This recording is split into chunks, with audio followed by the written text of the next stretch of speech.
गरुड़ एक महत्वपूर्ण बालक है। उसका जन्म एक बड़े उद्देश्य के लिए हुआ है।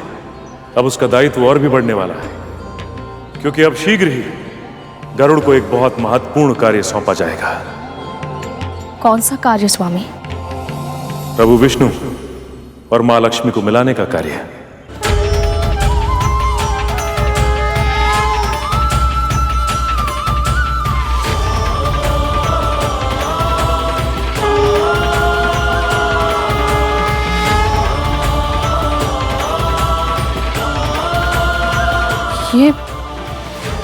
ये तो अकल्पनीय है। ये इच्छा गरुड़ ने स्वयं प्रकट की थी कि वो विष्णु और लक्ष्मी के मिलन में सहयोग दे पाए। भैया, क्या कोई ऐसा उपाय है जिससे मैं इन दोनों को फिर से एक कर पाऊं? यदि वैकुंठ में सच्चे हृदय से इच्छा व्यक्त की जाए तो अवश्य पूरी होती है। शीघ्र ही लक्ष्मी जी को वापस लाने के लिए समुद्र मंथन किया जाएगा और गरुड़ को उसमें अपना योगदान देना होगा।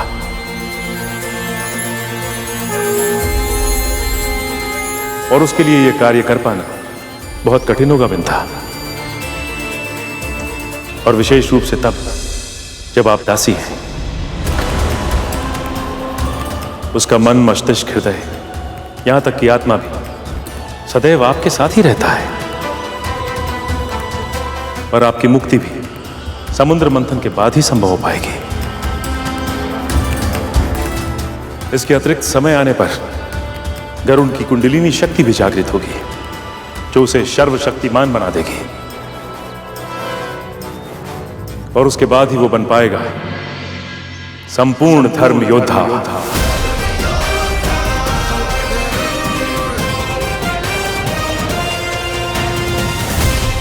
मैं समझ गई स्वामी। सृष्टि के जिन उद्देश्यों के लिए मेरे पुत्र का जन्म हुआ है, उसे उन सभी के योग्य बनाने के लिए जो आवश्यक होगा मैं सब करूंगी।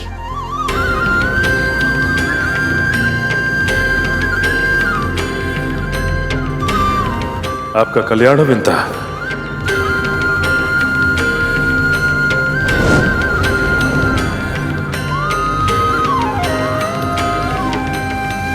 गरुड़ कहाँ गया ये?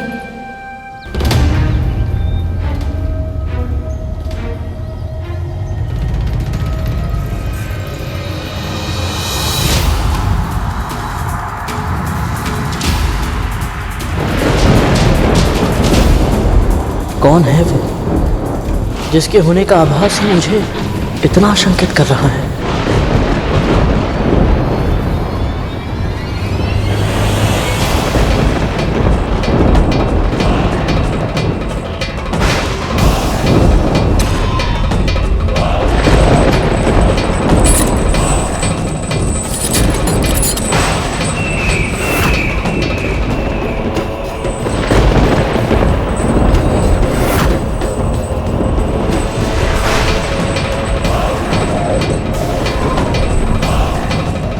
कौन है ये रहस्यमयी छाया, और यहाँ इनकी उपस्थिति का क्या कारण है?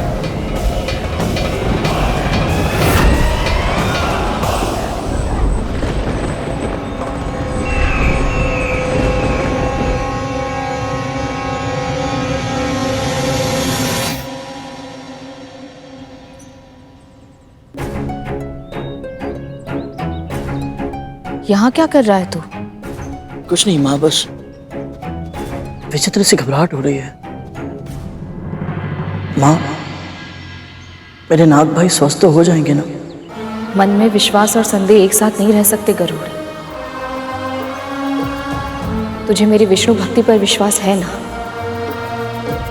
तो अपने मन से सारे संदेह मिटा दे। तू बस ये सोच कि इस व्रत को सफल बनाने में तू क्या योगदान दे सकता है। शेष सब कुछ प्रभु विष्णु पर छोड़ दे। यदि उनकी इच्छा हुई तो तेरे भाइयों के प्राण अवश्य बचेंगे।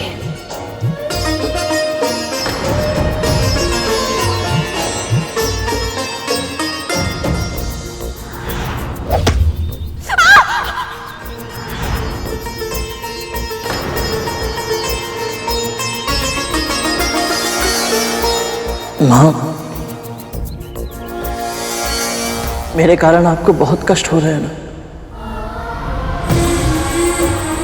उन अभागों के कष्ट की तुलना में मेरा कष्ट कुछ भी नहीं है गरुड़।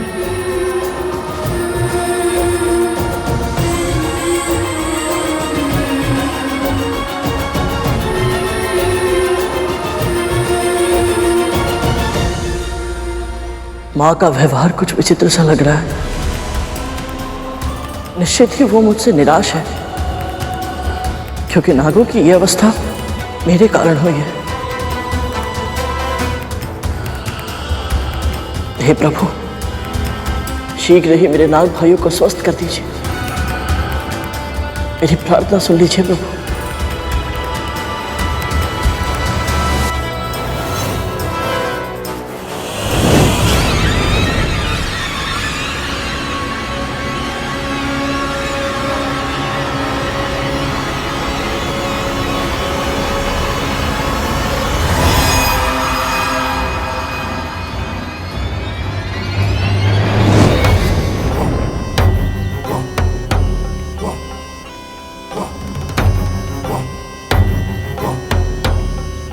इस बार संकट में केवल ये नहीं है, बल्कि पूरा महल दुख की काली छाया से घिर चुका है। और इसका कारण है वो गरुड़।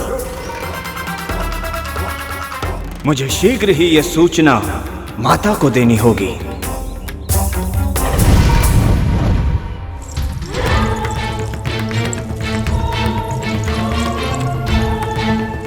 ध्यान कहाँ है तेरा?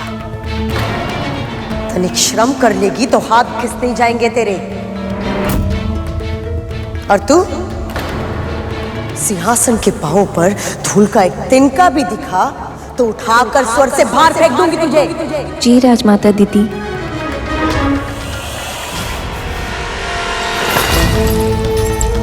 इतने वर्षों तक हमने देवराज इंद्र के लिए सिंहासन को स्वच्छ किया है, परंतु उनसे भी कभी ऐसे वचन सुनने को नहीं मिले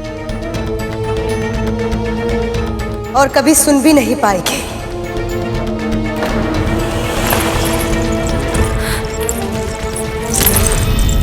अच्छी तरह से जानती हूं मैं कि तुम सब मन ही मन यही प्रार्थना करते हो कि तुम्हारे देवराज इंद्र इस सिंहासन पर फिर से लौट आए।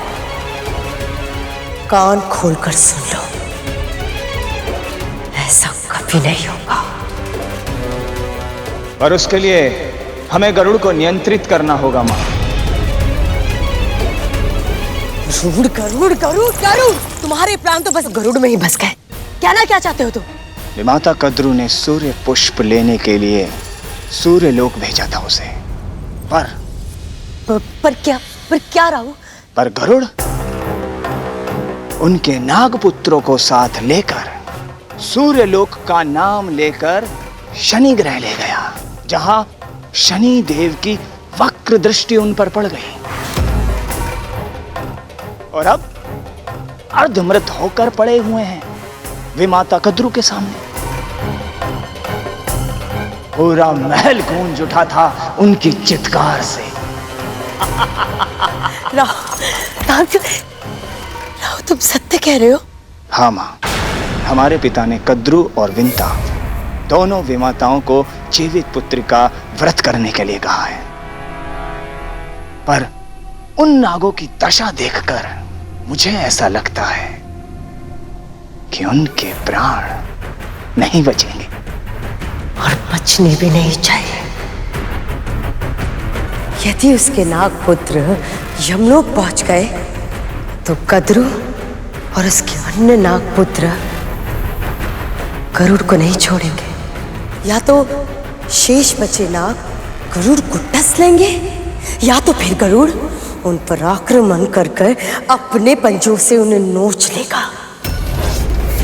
इस युद्ध का परिणाम चाहे कुछ भी हो, पर इस युद्ध में हमारा एक शत्रु अपने प्राण अवश्य खो बैठेगा। और ऐसा ही हो, इसके लिए मुझे निश्चित करना होगा कि विंता और कद्रु का जीवित पुत्र का व्रत सफल ना हो। उसके अर्धमृत नाग पूर्ण रूप से मृत हो जाए।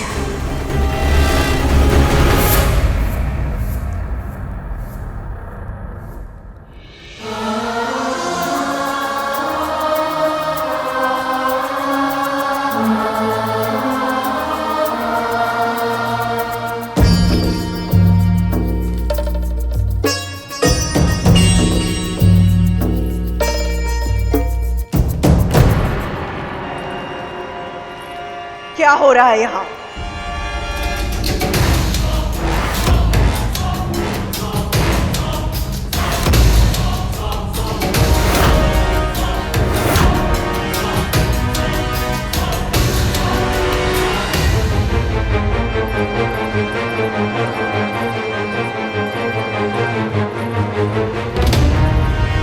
मुझे लगा धृत कुमारी का ये लेप इनकी जलन में सुधार लाएगा। कितने निर्लज हो तुम दोनों माँ पुत्र। पहले स्वयं घाव दिए, अब उन्हीं घाव पर स्वयं लेप भी लगा रहे हो। और क्या होगा इस लेप से? इनके घाव देखे, त्वचा जलकर अस्थियों में चिपक चुकी है इनकी। संभाले अपने आप को मां। यदि आप साहस नहीं करेंगे तो हम सब क्या करेंगे? जी मां, हमारे अन्य भाई भी बहुत भयभीत हैं। हमें आशावान रहना पड़ेगा। हम दुर्बल नहीं हो सकते। सही कहा तुम दोनों ने। मैं भी जानती हूं संकट के समय दुर्बलता और भी बड़े संकट का कारण बन सकती है। क्या करूं मैं? जब से तुम सबने जन्म लिया है, इस कक्ष में मैंने चहल पहल, हास प्रतिहास के स्वर ही सुने हैं। किंतु आज ये सन्नाटा मेरे कानों को भेद रहा है। और ये शांति किसी अपशगुन की तरह लग रही है मुझे।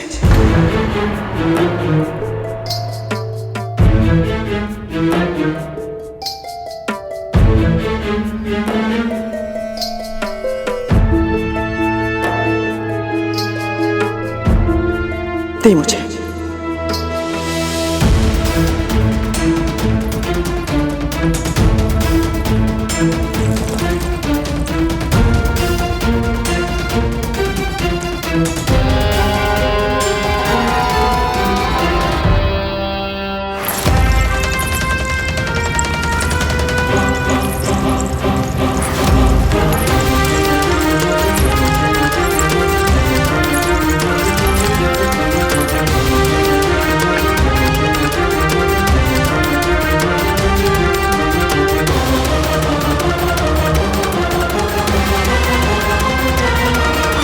कद्रू, कद्रू कहाँ हो तुम? अरे पुकार तो दो, वरना इतने बड़े महल में तुम्हें ढूंढते ढूंढते यही सुबह से संध्या हो जाएगी। कोई माँ से सीखे, कितना अच्छा अभिनय कर रही हैं, जैसे इन्हें कुछ पता ही नहीं है। कद्रू, कद्रू कहाँ हो तुम? कद्रू तुम तो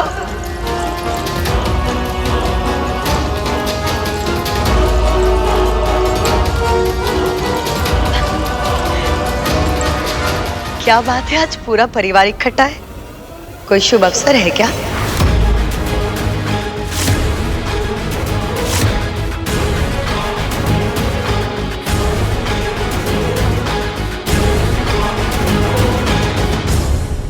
तुम यहाँ अचानक कैसे? कद्रू, मैं जब भी आती हूँ तुम मुझसे यही सवाल करती हो। अब तुम ही मुझे बताओ, क्या एक बहन दूसरी बहन से मिलने नहीं आ सकती? और तुम्हें तो मेरा स्वभाव अभी तक पता चल जाना चाहिए कि संकट और दीदी बताकर नहीं आते।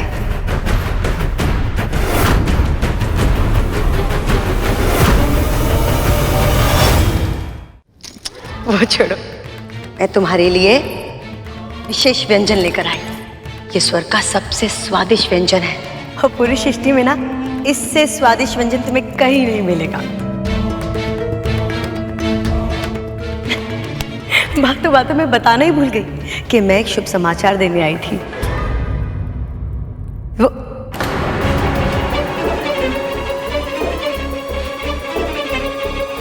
मैंने कुछ अनुचित कह दिया क्या कद्रू? नहीं ना? इतनी शांति क्यों है?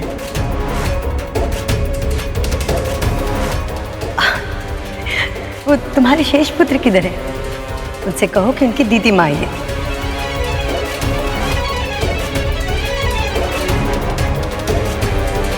अच्छा छोड़ो, मैं ही पुकार लेती हूँ। धूमल,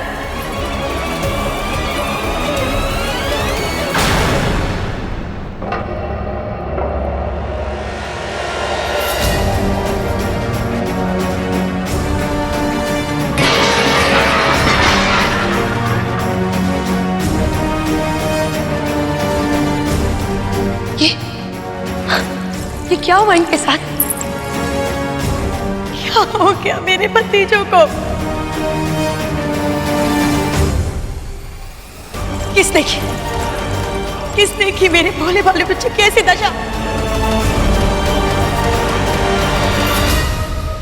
कद्रू, क्या हुआ मेरे भतीजों को? बिल्कुल मृत समान हो चुके, क्या हुआ इन्हें? कोई कुछ जवाब क्यों नहीं देता? मैं कब से पूछ रही हूँ, क्या किया, किसके कारण हुआ ये? राहु, इसी क्षण असुर सेना को बुलाओ।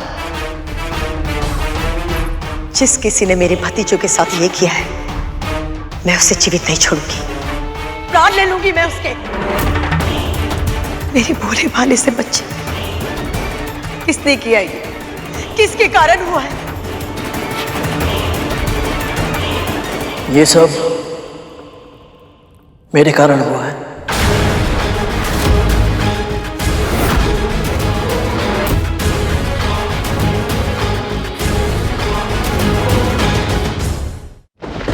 तेरे कारण? एक दास होकर तूने अपने स्वामियों पर आक्रमण किया? साहस कैसे हुआ तेरा?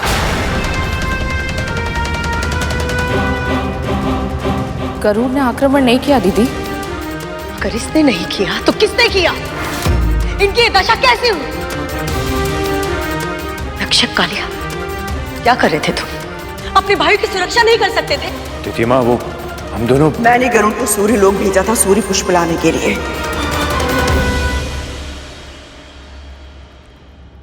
किंतु मेरे पुत्र भी उसके साथ चले गए और गरुड़ के पंखों के स्थान पर तुम्हारे पुत्र चल गए। क्यों कद्रू? क्यों किया तुमने ऐसे? क्यों जाने दिया अपने पुत्र को? तिथि माँ, हमें तो पता ही नहीं था। पता नहीं चला? तुम्हारी दृष्टि के सामने ये दास तुम्हारे पुत्र को अंतरिक्ष में उड़ा के लेकर चला गया और तुम्हें पता नहीं चला। इस तरह से नियंत्रित कर रही हो तुम कद्रू, इस तरह से। और तू विंता, तेरा पुत्र कद्रू का हित करने का षड्यंत्र कर सकता है, ये मैं एक क्षण के लिए मान सकती हूँ, पर तूने क्यों नहीं रोका? कहीं ऐसा तो नहीं कि तू भी यही चाहती थी कि ऐसा कुछ हो?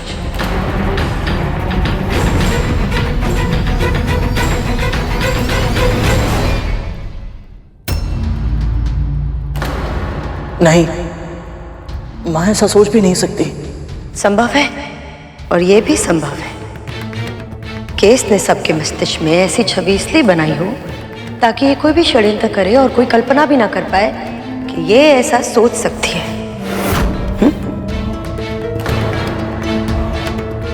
कद्रू, तुम्हें नहीं लगता कि तुमने एक दासी पर अधिक ही विश्वास कर लिया है? कद्रू मेरी बहन, मुझे तो इस बात की चिंता हो रही है कि तुम क्या करोगी? तुम्हारे पुत्र को देखो, मुझे तो भाई लग रहा है कि ये जीवित भी हो पाएंगे या नहीं। दीदी,